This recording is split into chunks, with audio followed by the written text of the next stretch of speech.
મોદી ગુજરાતના પ્રવાસે આવશે। 8 સપ્ટેમ્બરે પીએમ મોદી નવસારીના મુલાકાતે। અમદાવાદ બાદ સીધા નવસારી પહોંચશે પીએમ મોદી। નવનિર્મિત નમો કમલમનું પીએમ મોદી કરશે લોકાર્પણ। નવસારીમાં પીએમ મોદીની મુલાકાતને લઈને બેઠકોનો દોર શરૂ। પીએમ મોદી પ્રધાનમંત્રી બન્યા બાદ છઠ્ઠી વખત નવસારી આવશે। દેશમાં પ્રથમ વખત જિલ્લા કક્ષાના કમલમનું પીએમના હસ્તે લોકાર્પણ। નવસારીના નમો કમલમ ના લોકાર્પણને લઈને ભાજપમાં ઉત્સાહ જોવા મળી રહ્યો છે।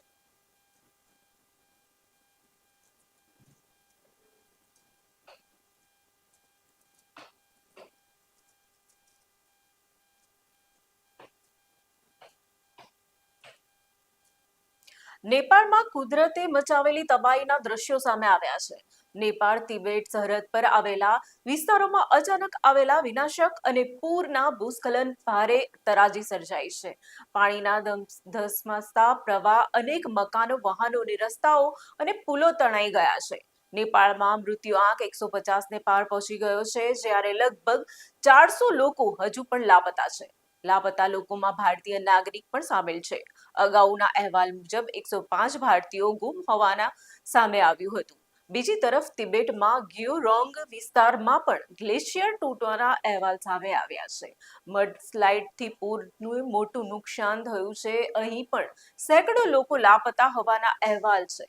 પ્રાથમિક તપાસમાં ગ્લેશિયર તૂટવાથી બરફ, પથ્થર અને પાણીનો વિશાળ પ્રવાહ નદીમાં ઘસી આવ્યો હતો। આ ઘટનાની અસર હવે ભારત સુધી પહોંચી શકે તેવી ચિંતા છે। નેપાળમાં આવેલા પૂર બાદ બિહાર અને ઉત્તર પ્રદેશના સરહદી વિસ્તારને હાઈ એલર્ટ પર રાખવામાં આવ્યા છે। એનડીઆરએફની વધારાની ટીમો પણ તૈનાત કરવામાં આવી છે। નેપાળમાં રેસ્ક્યુ ઓપરેશન સતત ચાલી રહ્યું છે અને હેલિકોપ્ટર દ્વારા લોકોને સુરક્ષિત સ્થળે ખસેડવાની કામગીરી ચાલી રહી છે। કુદરતના આ કહેર વચ્ચે સૌથી મોટો સવાલ એ છે કે હજુ કેટલા લોકો લાપતા છે અને મૃત્યુઆંક ક્યાં સુધી પહોંચશે।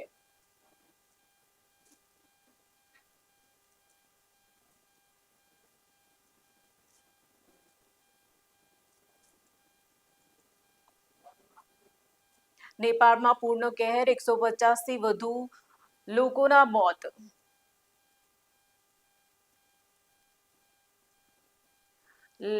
105 ભારતીયો લાપતા હોવાના અહેવાલ। તિબેટમાં ગ્લેશિયર તૂટ્યું, પૂરથી હાહાકાર। નેપાળ પર બાદ બિહારના 8 જિલ્લામાં એલર્ટ।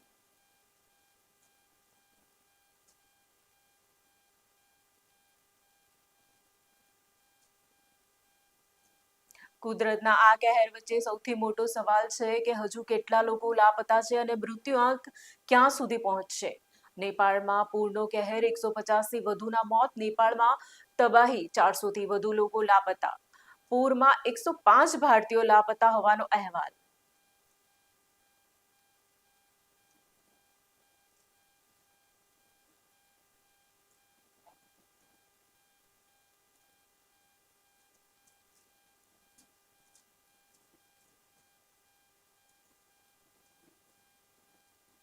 વધુ માહિતી માટે આપણા સહયોગી ન્યૂઝ રૂમ સાથે આપણી સાથે જોડાઈ ગયા છે પલક। શું છે વધુ માહિતી? જી શિવાની, જે નેપાળમાં ભારે પૂરે જે તરાજી સર્જી છે, જેમાં ચીનથી આગળ તાઇવાનથી જે પૂર જે આવ્યું અને એના પછી એકદમ જ જે તરાજી સર્જાઈ છે, જેમાં 1400થી વધુ લોકો અત્યારે લાપતા છે।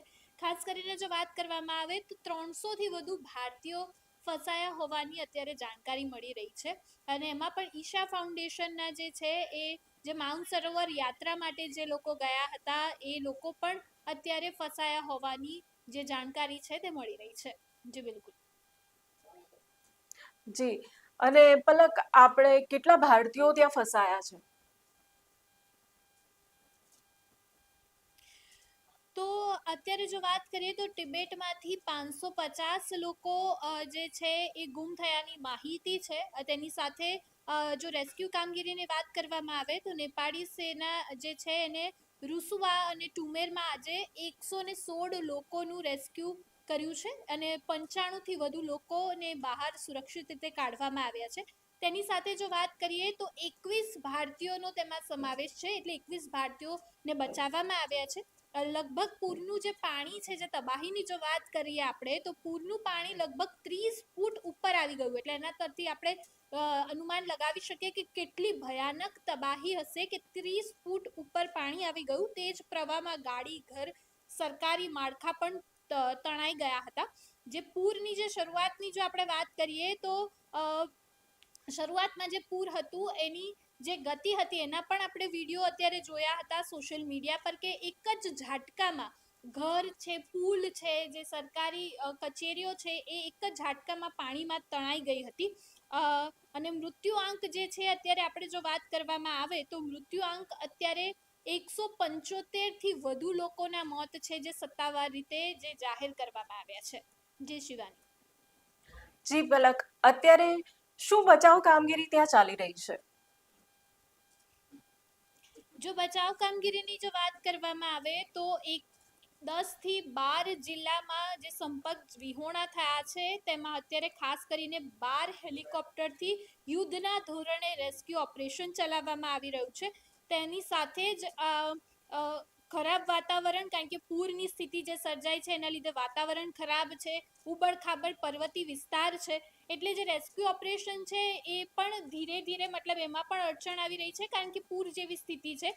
અને ખાસ કરીને વાત કરીએ તો વધુ ચિંતાજનક વાત એ છે કે પ્રવાસીઓની સંખ્યા વધારે છે, જેમાં ભારતીય પ્રવાસીથી લઈને વિદેશી પ્રવાસીઓ જે છે, કારણ કે જે લોકો કૈલાસ માનસરોવર યાત્રા માટે પણ જે ગયા હતા, આપણા ભારતમાંથી બી ગયા હતા, ગુજરાતીઓ પણ ઘણા બધા છે, તો એમાં જે પ્રવાસીઓ છે તેની સંખ્યા વધુ છે, 105 થી વધુ ભારતીયો છે.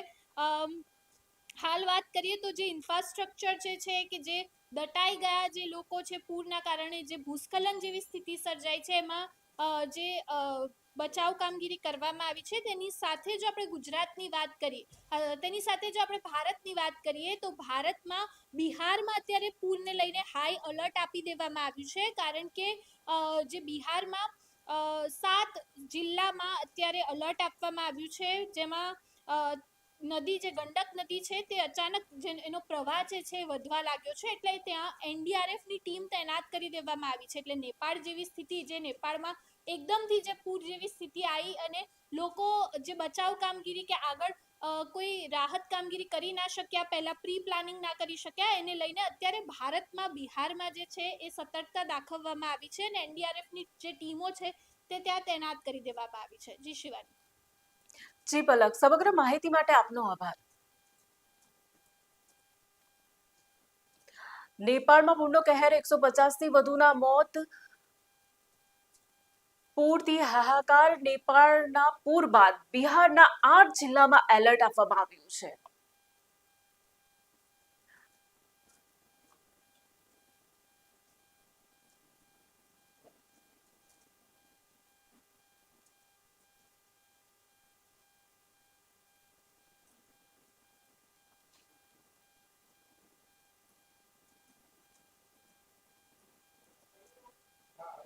વાત કરીએ ગુજરાતની, તો ગુજરાતના મુખ્યમંત્રી ભૂપેન્દ્ર પટેલનો અમેરિકા અને કેનેડાના વિદેશ પ્રવાસ પૂર્ણ થયો છે. 10 દિવસના આ પ્રવાસ બાદ મુખ્યમંત્રી આજે ગુજરાતના પરત ફર્યા છે. આ પ્રવાસનો મુખ્ય હેતુ આગામી વાઇબ્રન્ટ ગુજરાત ગ્લોબલ સમિટ 2027 માટે વૈશ્વિક રોકાણકારો અને ઉદ્યોગ જગત સાથે સંવાદ વધારવાનો હતો. અમેરિકાના પ્રવાસ દરમિયાન મુખ્યમંત્રીએ ઉદ્યોગકારો, ટેકનોલોજી કંપની અને ગુજરાતી ડાયસ્પોરા સાથે મુલાકાત કરી. સેમિકન્ડક્ટર, ફિનટેક, મેન્યુફેક્ચરિંગ અને અદંત ટેકનોલોજી ક્ષેત્રે ગુજરાતમાં રોકાણકારો તક અંગે રજૂઆત કરવામાં આવી. મુખ્યમંત્રીએ વિદેશમાં વસતા ગુજરાતીઓને પણ ગુજરાતના વિકાસમાં ભાગીદાર બનવા અને રાજ્યમાં રોકાણ કરવા અપીલ કરી. ત્યારબાદ કેનેડામાં પણ ઉદ્યોગકારો સાથે રાઉન્ડ ટેબલ બેઠક યોજાઈ અને વાઇબ્રન્ટ ગુજરાત 2027માં ભાગ લેવા માટે આમંત્રણ આપવામાં આવ્યું. હવે વિદેશ પ્રવાસ પણ કરીને મુખ્યમંત્રી ગુજરાત પરત ફર્યા છે. આ પ્રવાસ બાદ હવે સૌની નજર એ વાત પર રહેશે કે ગુજરાતમાં કેટલું રોકાણ આવે છે અને આગામી વાઇબ્રન્ટ ગુજરાત ગ્લોબલ સમિટમાં તેના કેટલા પરિણામો જોવા મળે છે. ગુજરાત સરકાર વેપારના પ્રમોશન માટે વધુને વધુ રોકાણ વૈશ્વિક ગુજરાતમાં આવે એના અંતર્ગત વાઇબ્રન્ટ ગુજરાત અંતર્ગત અમેરિકા અને કેનેડાના પ્રવાસે જઈને આવ્યા છીએ. માનનીય વડાપ્રધાનશ્રીના વૈશ્વિક જે અત્યારે એમના સંબંધો છે અને એમના પર વિશ્વાસ જે છે એ ત્યાં આગળ અમને જોવા મળ્યો છે. એમના ઉપર સંપૂર્ણ વિશ્વાસના કારણે દરેક સેક્ટરમાં મૂડીરોકાણ ભારતમાં વધુ આવે એવું લોકો ઈચ્છી રહ્યા છે અને અમારા જવાથી એ રોકાણ ભારતમાં આવ્યા પછી ગુજરાતમાં આવે એના માટેનો અમારો પ્રયત્ન છે.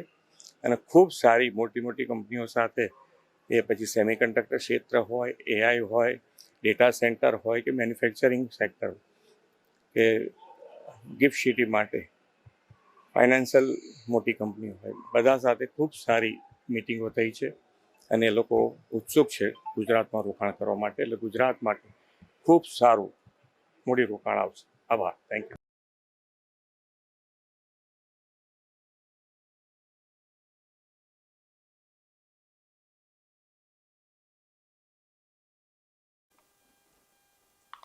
સુવર્ણ જયંતિ રાજધાની એક્સપ્રેસ ભોજન પૂરું પાડતા બેઝ કિચનમાં રેલવે ફૂડ વિજિલન્સ ફોર્સ એટલે RFVF અને અચાનક દરોડો પાડ્યો. તપાસ દરમિયાન મુસાફરોને પીરસવા માટે રાખવામાં આવેલી મોટી માત્રામાં એક્સપાયર્ડ ખાદ્ય સામગ્રી મળી આવી. રેલવેની ટીમે કુલ 1383 પેકેટ એક્સપાયર્ડ ફૂડ જપ્ત કર્યું, જેમાં 369 પેકેટ હલ્દીરામ પૌવા, 984 પેકેટ હલ્દીરામ પૌવા ઉપમા, 24 પેકેટ હલ્દીરામ છોલે મસાલા અને 6 પેકેટ ફોર્ચ્યુન સોજીનો સમાવેશ થાય છે.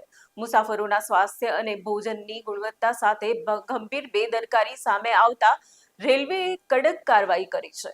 સંબંધિત ફૂડ સર્વિસ પ્રોવાઈડર પર 10 લાખ રૂપિયાનો દંડ ફટકારવામાં આવ્યો છે.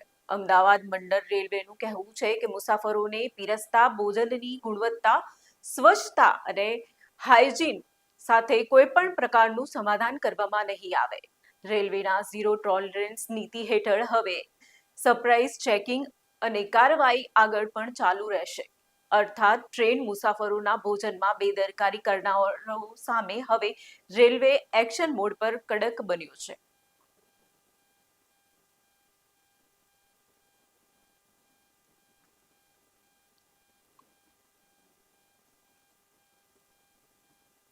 ડુંગળીના વધતા ભાવ વચ્ચે નાસિકના ખેડૂતોમાં રોષ જોવા મળી રહ્યો છે.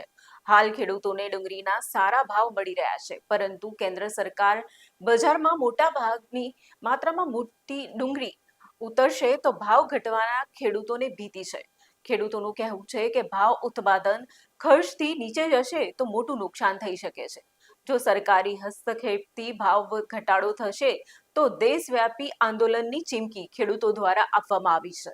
બીજી તરફ ભાવ કાબૂમાં લેવા કેન્દ્ર સરકારે નાસિકથી મોટા વપરાશ કેન્દ્રો સુધી ડુંગળી પહોંચાડવા ખાસ કાંદા એક્સપર્ટ શરૂ કરી છે.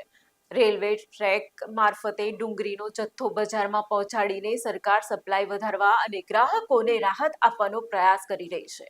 હવે જોવાનું એ છે કે સરકારની આ કાર્યવાહીથી ગ્રાહકોને રાહત મળે છે કે ખેડૂતોની આવક પર અસર પડે છે.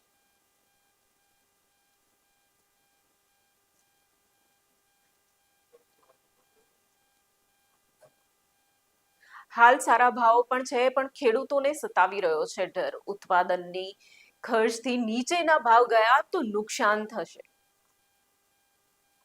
ડુંગળીના ભાવમાં ઘટાડાનો ખેડૂતોને ડર, સરકારી હસ્તક્ષેપથી ભાવ તૂટવાની ભીતિ. હાલ સારા ભાવ પણ ખેડૂતોને સતાવી રહ્યો છે ડર. ઉત્પાદન ખર્ચથી નીચેના ભાવ ગયા તો નુકસાન.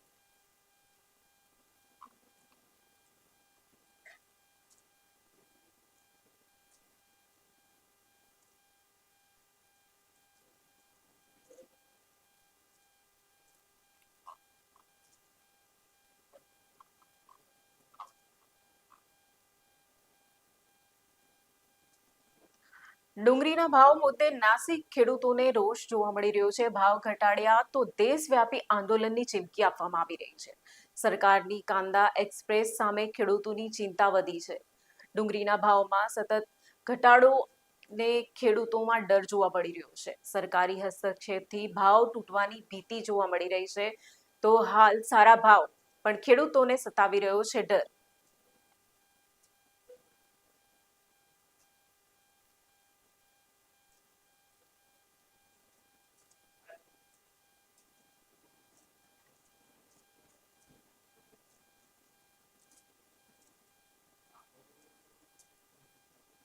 અમદાવાદમાં એમએસએમઈ ઉદ્યોગને આધુનિક ટેકનોલોજી સાથે જોડવા માટે મહત્વપૂર્ણ સેમિનાર યોજાયો. સેમિનારમાં નાના અને મધ્યમ ઉદ્યોગના એન્ટરપ્રાઇઝ ગ્રેડ બિઝનેસ ટેકનોલોજી સરળતાથી ઉપલબ્ધ કરાવવા અંગે ચર્ચા કરવામાં આવી. યુવા ટેકનોક્રેટ અને ઉદ્યોગકાર સીમિત દુધાતે જણાવ્યું કે આજના સ્પર્ધાત્મક સમય આધુનિક ટેકનોલોજી માત્ર મોટા ઉદ્યોગ સુધી મર્યાદિત ન રહેવી જોઈએ. દરેક એમએસએમઈ સુધી ટેકનોલોજી પહોંચે તે જરૂરી છે, જેથી ઉદ્યોગ કાર્યક્ષમતા, પારદર્શિતા અને ઉત્પાદકમાં વધારો થાય. ડિજિટલ ટેકનોલોજી, ઓટોમેશન અને આધુનિક બિઝનેસ સોલ્યુશનના ઉપયોગથી એમએસએમઈ ક્ષેત્રને વધુ મજબૂત અને સ્પર્ધાત્મક બનાવવાનો પ્રયાસ છે. અમદાવાદ એમએસએમઈ ક્ષેત્રને ટેકનોલોજી આધારિત વિકાસ તરફ લઈ જવા માટે આવા સેમિનાર મહત્વપૂર્ણ બની રહ્યા છે.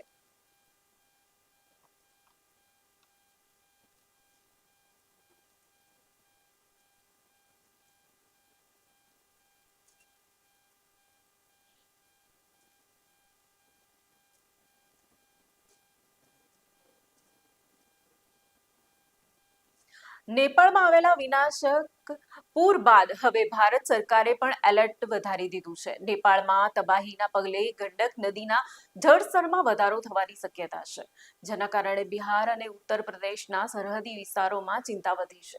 પરિસ્થિતિને લઈને કેન્દ્રીય ગૃહમંત્રી અમિત શાહે બિહારના મુખ્યમંત્રી સમ્રાટ ચૌધરીને ઉત્તર પ્રદેશના મુખ્યમંત્રી યોગી આદિત્યનાથ સાથે ફોનમાં વાત કરી. અમિત શાહ બંને રાજ્યોમાં સ્થિતિ અને સંભવિત અસર અંગે માહિતી મેળવી અને કેન્દ્ર તરફથી સંપૂર્ણ સહયોગની ખાતરી આપી. બીજી તરફ અસરગ્રસ્ત સરહદી વિસ્તારોમાં સ્થાનિક તંત્ર સાથે એનડીઆરએફને પણ હાઈ એલર્ટ પર રાખવામાં આવ્યું છે. બિહારમાં ગંડક બેરેજના તમામ 36 દરવાજા ખોલીને પાણીના પ્રવાહ પર નજર રાખવામાં આવી રહી છે. સંવેદનશીલ વિસ્તારોમાં લોકોને સલામત સ્થળે ખસેડવાની કામગીરી પણ શરૂ કરવામાં આવી છે. નેપાળના આ કુદરતી આફતની અસર હવે ભારત સુધી ન પહોંચે અને કોઈ જાનહાનિ ન થાય તે માટે કેન્દ્ર સરકાર સતત સ્થિતિ પર નજર રાખી રહી છે.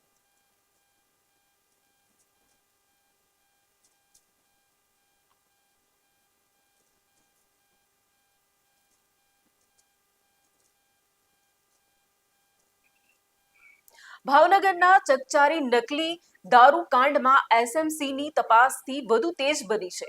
સ્ટેટ મોનિટરિંગ સેલે કચ્છના ભચાઉમાંથી વધુ એક આરોપીની ધરપકડ કરી છે. આ આરોપીના કોર્ટમાં રજૂ કરી રિમાન્ડની માંગ કરવામાં આવી હતી. અદાલતે આરોપીના 8 દિવસના રિમાન્ડ મંજૂર કર્યા હોવાના અહેવાલ સામે આવી રહ્યા છે.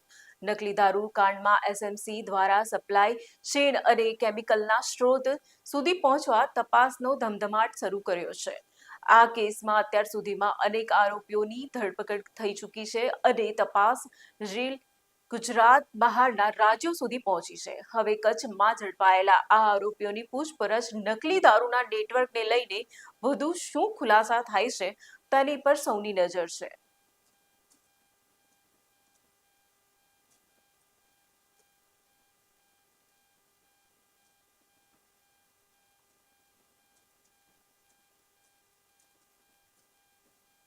નેપાળમાં આવેલા વિનાશક ફ્લેશ ફ્લડ બાદ ભારતીયોની સુરક્ષાને લઈને ચિંતા વધી છે. પ્રાથમિક માહિતી મુજબ 100 થી વધુ ભારતીયો લાપતા હોવાની આશંકા છે, જેમાં કૈલાસ માનસરોવર યાત્રીઓ પર ફસાયા હોવાની શક્યતા છે. પીએમ મોદીએ નેપાળના વડાપ્રધાન સાથે વાત કરી અને ભારતીય તરફથી તમામ શક્ય મદદની ખાતરી આપી છે. બીજી તરફ લાપતા ભારતીયોની માહિતી માટે હેલ્પલાઇન શરૂ કરાઈ છે. વડોદરા સાંસદે કાર્યાલયે પણ પરિવારજનોની મદદ માટે હેલ્પલાઇન શરૂ કરી છે. હવે ફસાયેલા ભારતીયોને સુરક્ષિત બહાર કાઢવા માટે રેસ્ક્યુ ઓપરેશન તેજ કરવામાં આવ્યું છે.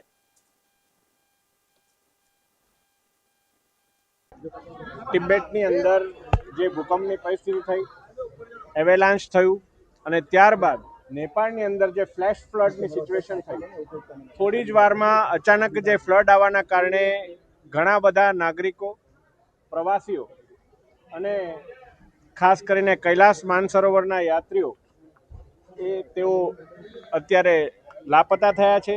ઘણા લોકોની જાનહાનિની પણ ખબર ધીરે ધીરે આવી રહી છે. ત્યારે આ સમગ્ર પરિસ્થિતિની અંદર આપણા દેશના માનનીય વડાપ્રધાન શ્રી નરેન્દ્ર મોદી સાહેબે નેપાળના પ્રધાનમંત્રી સાથે વાત પણ કરી છે. નેપાળને સંપૂર્ણ સહાય, પછી એનડીઆરએફની ટીમ ડિપ્લોય કરવાની હોય કે રાહત સામગ્રી મોકલવાની હોય, એ બાબતે પણ માનનીય પ્રધાનમંત્રીશ્રીએ એક ખાતરી આપી છે.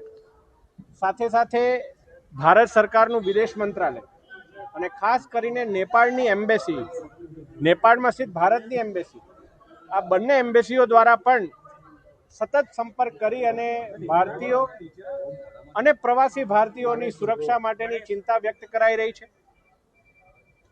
એક્સ એટલે ટ્વિટર, એની અંદર ઇન્ડિયા ઇન નેપાળ હેન્ડલથી વિગતો અપડેટ થઈ રહી છે. અને સાથે સાથે ઘણા બધા આપણા ભારતના નાગરિકો હોય, ગુજરાતના હોય કે વડોદરાના હોય, તેઓ પણ કોઈ પ્રવાસીઓ ત્યાં ફસાયા છે કે કેમ, એ બાબતે જ્યારે સતત સંપર્ક કરી અને ચર્ચા કરી રહ્યા હતા, ત્યારે વડોદરા લોકસભાના અમારા સાંસદ કાર્યાલય દ્વારા સમગ્ર ટીમ દ્વારા 7778826034 નંબર ઉપર સમગ્ર જે વિગત જે એની અંદર ફોર્મેટ આપેલું છે, એની અંદર આપ જો મોકલી આપશો તો આ બાબતે ભારત સરકારનું વિદેશ મંત્રાલય હોય કે માનનીય મુખ્યમંત્રીશ્રીનું કાર્યાલય હોય, એ તમામ લોકો સાથે સંકલન કરી અને શક્ય એટલી તમામ મદદ એ વડોદરા લોકસભાના સાંસદ કાર્યાલય દ્વારા પણ આપવામાં આવશે. એ બાબતની હું આપના માધ્યમથી વડોદરા લોકસભાના સર્વે નાગરિકોને હું અપીલ કરું છું.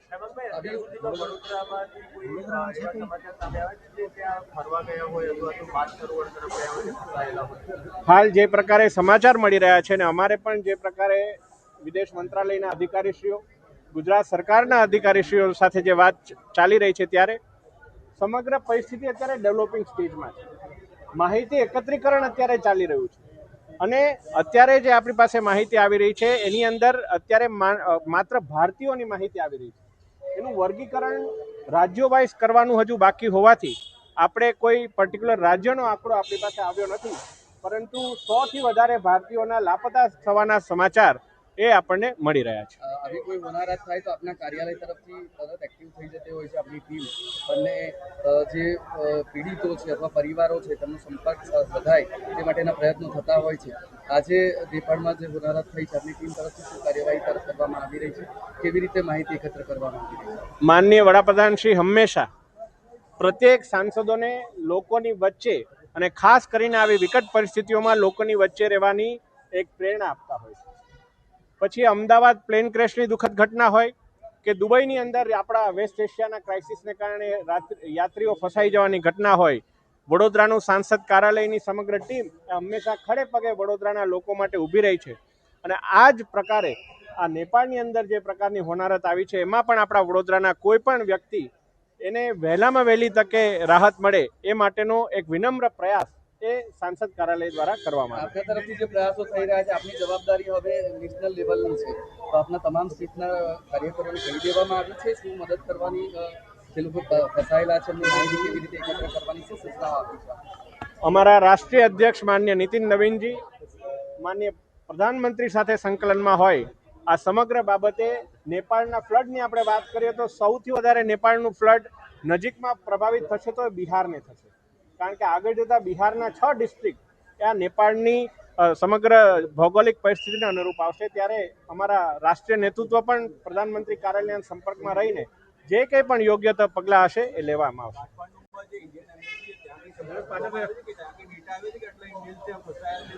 100થી વધારે ભારતીયોનો ડેટા અત્યારે આવી રહ્યો છે, કે આ આંકડો આપણી પાસે આવી રહ્યો છે.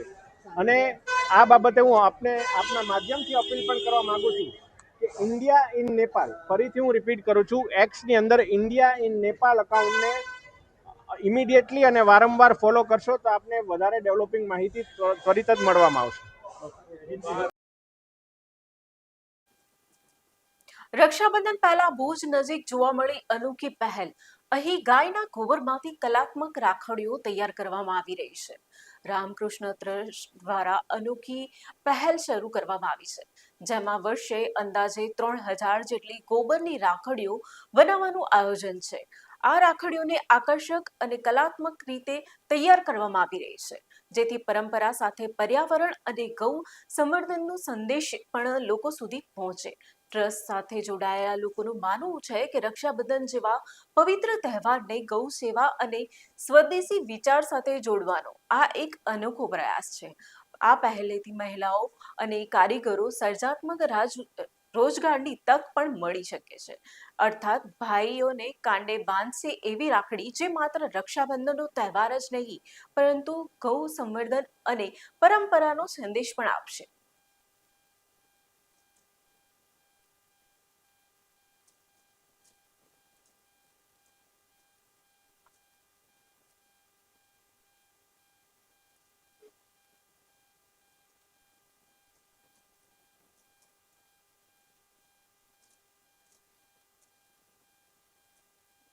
સુરતના પુણા ગામ વિસ્તારમાં 4 સગી બહેનોની લાપતા થયાના ચકચાર મચી છે.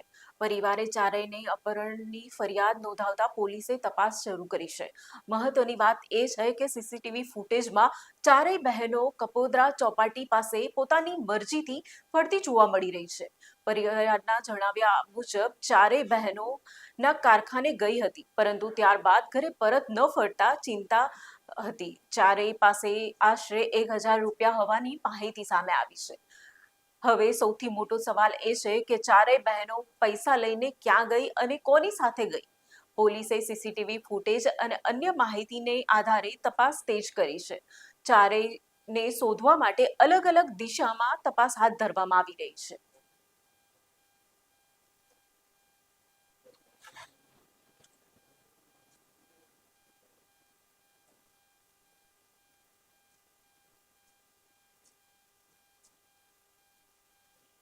બનાસકાંઠામાં Banas Suzuki biogas plant CNG filling સ્ટેશનનું લોકાર્પણ કરવામાં આવ્યું છે. બનાસ ડેરી દ્વારા નિર્મિત પ્લાન્ટ ક્ષમતા 100 MTPD એટલે દરરોજ 100 મેટ્રિક ટન ઓર્ગેનિક કચરા અને અન્ય બાયોમાસના પ્રોસેસિંગની આ પ્લાન્ટમાંથી દરરોજ આશરે 1.8 બાયો સીએનજીનું ઉત્પાદન થવાનું છે. બાયો સીએનજીના પર્યાવરણને અનુકૂળ અને પરંપરાગત સીએનજીના વિકલ્પો તરીકે વિકસાવવાના પ્રયાસો રહ્યા છે.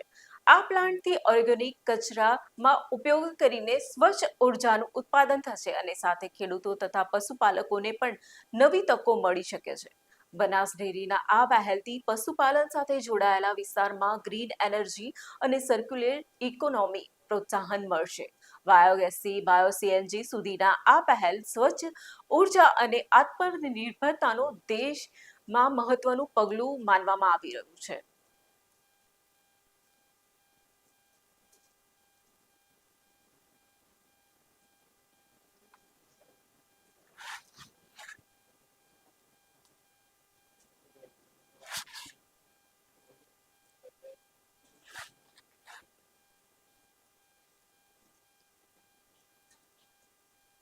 ગાંધીનગરમાં નાયબ મુખ્યમંત્રી અને ગૃહ રાજ્યમંત્રી હર્ષ સંઘવીની અધ્યક્ષતામાં મહત્વની બેઠક યોજાઈ. બેઠકમાં કોમનવેલ્થ ગેમ્સ 2030ની તૈયારીઓ અંગે વિગતવાર સમીક્ષા કરવામાં આવી. ગુજરાતમાં રમતગમત ક્ષેત્રે માળખાકીય સુવિધા આયોજન અને વિવિધ તૈયારીઓ અંગે અધિકારીઓ પાસેથી માહિતી મેળવી આવી છે. આ ઉપરાંત આગામી પોલીસ એન્ડ ફાયર ગેમ્સના આયોજનને લઈને પણ બેઠક ચર્ચા કરવામાં આવી રહી છે. ગૃહમંત્રી અમદાવાદની મુલાકાત પહેલા યોજાયેલી આ બેઠકમાં સુરક્ષા વ્યવસ્થા અને આયોજન સાથે જોડાયેલા વિવિધ મુદ્દાઓ પર પણ ચર્ચા કરવામાં આવી. સરકાર દ્વારા મોટા આંતરરાષ્ટ્રીય અને રાષ્ટ્રીય સ્તરના રમત ઉત્સવના સફળ આયોજન માટે અત્યારથી જ તૈયારીઓ શરૂ કરવામાં આવી છે. હવે કોમનવેલ્થ ગેમ 2030ને લઈને ગુજરાતની તૈયારીઓને વધુ વેગ આપવાની દિશામાં સરકાર આગળ વધી રહી છે.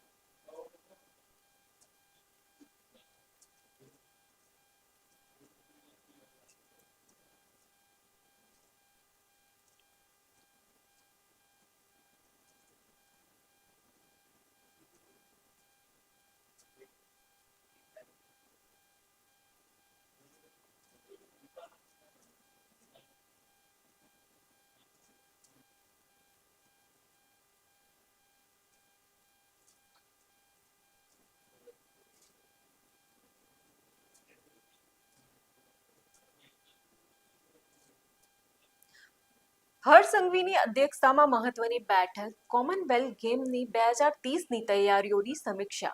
કોમનવેલ્થ ગેમ્સને લઈને ગુજરાત સરકાર એક્શનમાં છે, જ્યારે પોલીસ એન્ડ ફાયર ગેમ્સ અંગે પણ ચર્ચા ચાલી રહી છે. ગૃહમંત્રી અમદાવાદની મુલાકાત પહેલા બેઠક કોમનવેલ્થ ગેમ્સ માટે તૈયારીઓનો ધમધમાટ.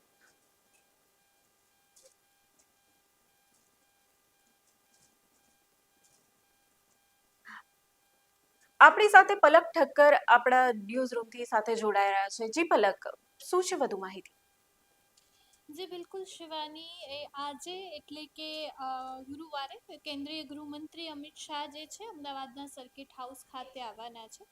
રક્ષાબંધનના પર્વને લઈને તેઓ ગુજરાતમાં આવે છે અને તેની સાથે જ હવે કોમનવેલ્થ ગેમ્સની એક ઉચ્ચ સ્તરીય બેઠક પણ યોજાશે, જેની આપણે જો આગળ વાત કરીએ તો કોમનવેલ્થ ગેમ્સની તૈયારીઓ અંગે એક મહત્વપૂર્ણ સમીક્ષા બેઠક છે જે યોજાવાની છે.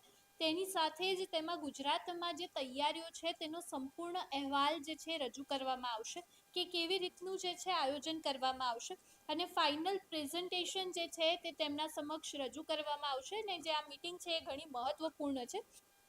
મીટિંગમાં કયા કયા વિષય પર ચર્ચા થશે એના વિશે આગળ વાત કરીએ તો અમદાવાદના અને સમગ્ર ગુજરાતના મોટા જે ઇન્ટરનેશનલ સ્પોર્ટ્સ ઇવેન્ટ યોજાવાની દિશામાં જે સ્પોર્ટ્સ ઇન્ફ્રાસ્ટ્રક્ચરને લઈ, જે સિક્યોરિટી લઈ, કારણ કે દેશ વિદેશથી બધા ખેલાડીઓ આવશે એટલે સિક્યોરિટીને લઈને પણ, અને ખાસ કરીને અનેક મુદ્દાઓ પર જે છે એ ફોકસ તેનું રહેશે. ગુજરાત અને આંતરરાષ્ટ્રીય રમતગમતના નકશા પર એક કેન્દ્ર તરીકે સ્થાપિત થવાનું છે. એટલે કોમનવેલ્થ ગેમ્સ જે છે જે અમદાવાદમાં ખાસ યોજાવાની છે, જેમ ગુજરાત માટે પણ એક ઘણી મહત્વની રહેશે. ઇકોનોમિકલી પણ ઘણા બધા વેપારો આવશે, તો દરેક દિશામાં ફોકસ થશે ને, જેને લઈને આજે એક મહત્વપૂર્ણ ઉચ્ચ સ્તરીય બેઠક જે છે એ જે નાયબ મુખ્યમંત્રી હર્ષ સંઘવીની અધ્યક્ષતામાં અને કેન્દ્રીય ગૃહમંત્રી અમિત શાહ પણ તેમાં હાજર રહેશે. જી બિલકુલ શિવાની. જી પલક, માહિતી આપવા બદલ આપનો આભાર.